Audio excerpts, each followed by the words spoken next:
As a child, I was always interested in animals and wildlife. I joined this biology club, and with this biology club, I had the opportunity to observe a lot of animals and their wild habitat. But there's also opportunities for us to work in the lab.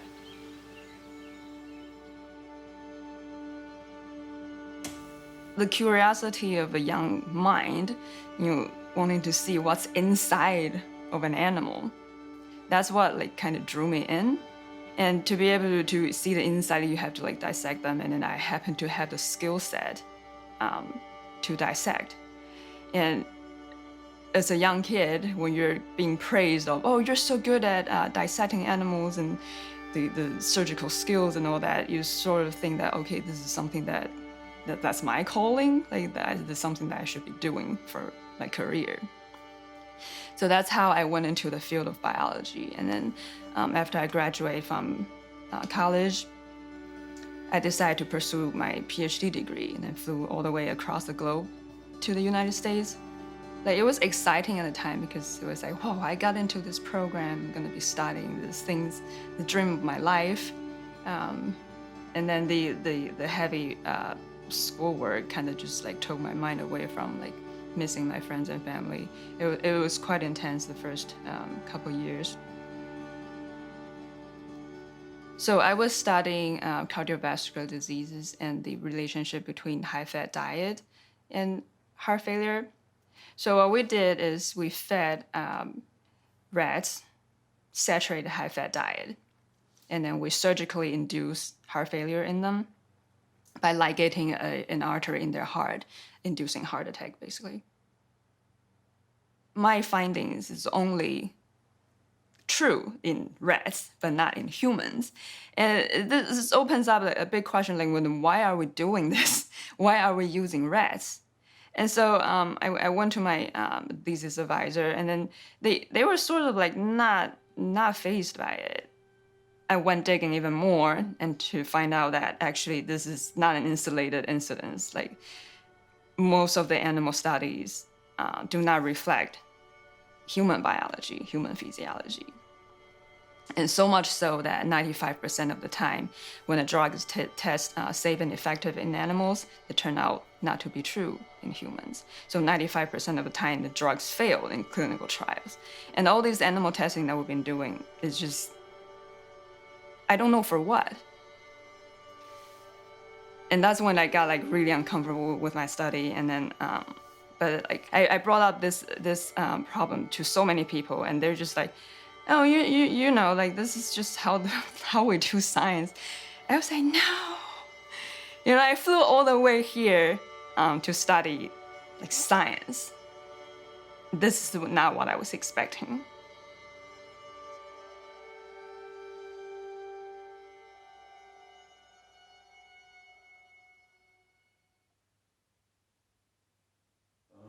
Yeah. Gonna watch her all the time. We're gonna get so, I don't know, I feel You're like gonna be at work watching her all day. It was amazing to get the letter to say I was accepted into the neuroscience PhD program. I mean, it was just, that's not something I ever thought could happen. I was the first person in my family to go to college, to graduate from college. And the thought that I would be one day Dr. Emily and studying neuroscience, which just sounds so fancy. Going in every day to the lab, I just felt really important. I felt like, science was this kind of, they call academia kind of this ivory tower. And I thought, this was kind of something, okay, these are important experiments, and we'll use a few animals here and there, but it's for the good of science. When we were doing all this, I thought, well, this is important. It's regulated. You hear that from people who defend animal experimentation a lot, how highly regulated it is, and all the hoops that you have to jump through and the rules that you have to follow. I mean, really, when I got a chance to look at the big picture, the rules mean practically nothing. You can do anything you want to an animal as long as you write even the most sort of specious justification for it. And it started to be really apparent to me that I wasn't doing this for, a greater good. Really, I wasn't doing it to cure any diseases. It's okay, it's just me. The point of me designing this experiment, which would use animals, was to get me my degree and nothing else, to finish out so that I could be Dr. Emily. I didn't think that was worth it. I didn't even think, me being able to get my PhD was worth what I had taken. All an animal has is their life. And I took that from around 200 animals. So it just didn't, I was like, I can't keep doing this. It doesn't seem right to me. Something's wrong with the system. So one professor said, your job as a PhD student is to graduate. It's not your job to think about this. So I wasn't getting any real answers as to how we can solve this problem with animal data not translating to humans. And I quickly realized that all of the senior scientists, they don't know the answer either. They've just been trained in using animals so long that they either kid themselves into believing it, or they just sort of hold on to this last hope, like it will help humans somehow, someday. I was in the middle of my PhD degree, and I had a dilemma. Should I keep on going? Should I leave? I took several months to decide on this, and I still don't know if my decision was right. But I decided to finish my degree because I thought with a PhD degree, I will have a louder voice and I will be able to help more animals. It was kind of a selfish decision, and it required me to continue to kill. And I think that's probably why I'm so emotional whenever I talk about this, because I haven't forgiven myself. And I don't know how I can get over this.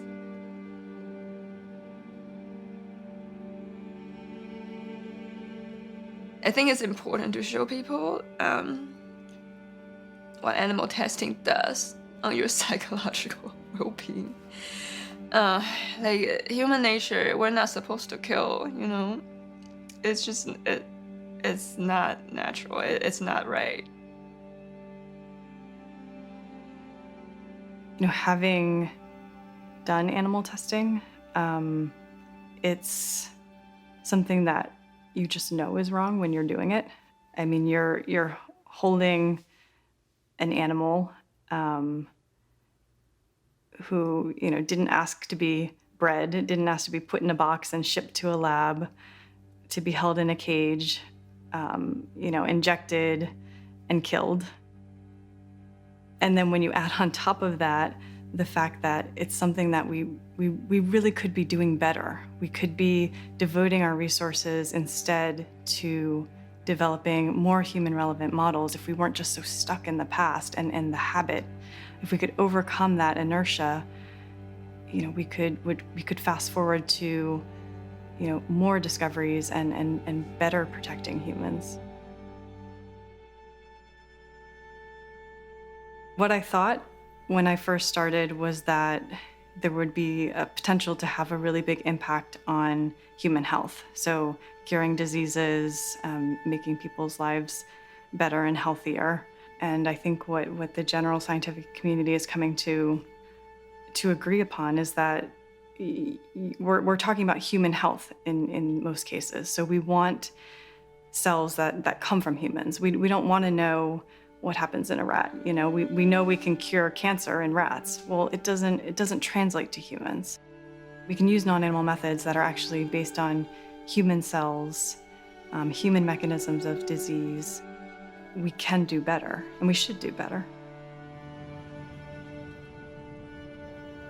I feel kind of embarrassed to talk about what I did I have this feeling like somehow I should have known better, even though at the time I really had no way of knowing better. Everybody in charge was doing all of this too.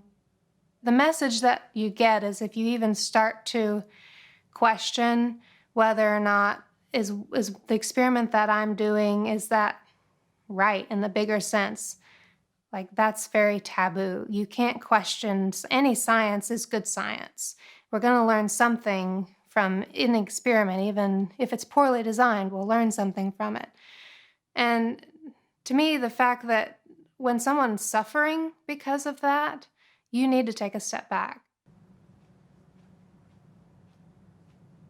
So this is my dissertation. It's the culmination of all of those experiments that I did in graduate school. And I just wrote a short dedication. I dedicate this body of work to those who gave the ultimate sacrifice. Over 200 animals, mice and rats, were euthanized in the direct collection of primary research presented in the following chapters. My major professor actually refused to walk me at my graduation ceremony. He said that he'd felt betrayed and it would be awkward for him to walk me across the stage. So I ended up just not going. I just I didn't want to make anybody uncomfortable, so.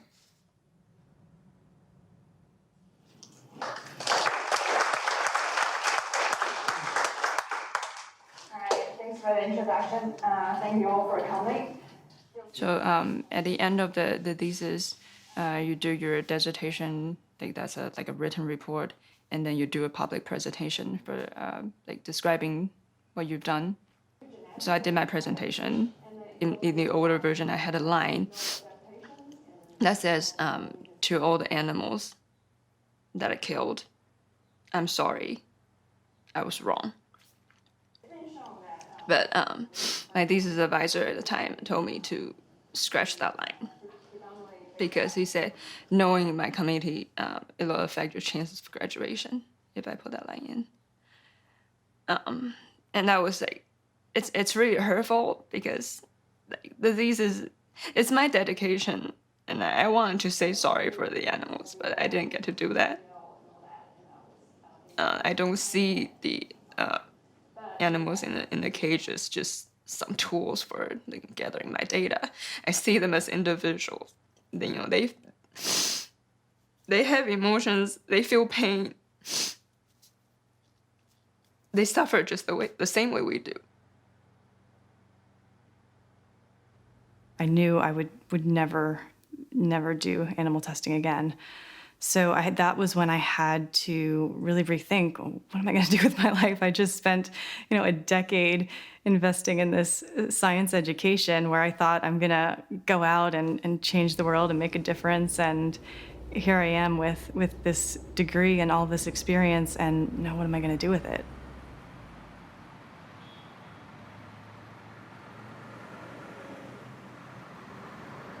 The lab was on the 11th floor.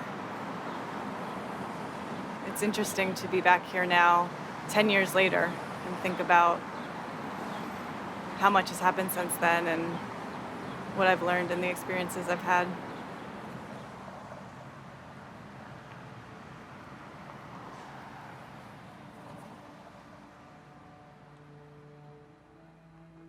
It's a great feeling to be able to reduce animal testing, replace animal testing, and also protect human health and the environment. I mean, this is exactly why I got into science. It's a win-win because I can save animals and do good science.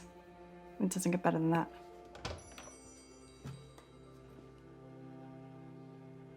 So I've gotten many companies, food and beverage companies, to switch over. And then they have a policy in place now to say that they will not conduct, fund, or commission animal testing. Just in the last year or so, the animals that I've saved has surpassed the animals that I've killed.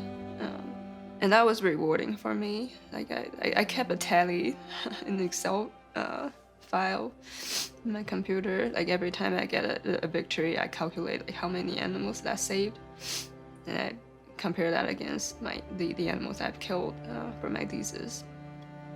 And I'm now in the net positive now, so I'm like, it's getting better. Oh, let's take a break. Let's wipe off the tears.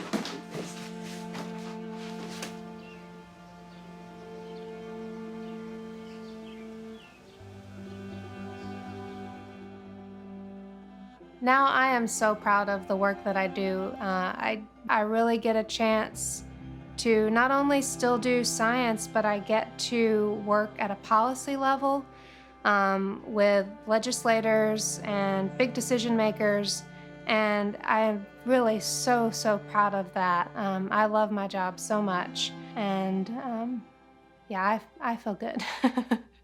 I feel like I'm going to be on the right side of history.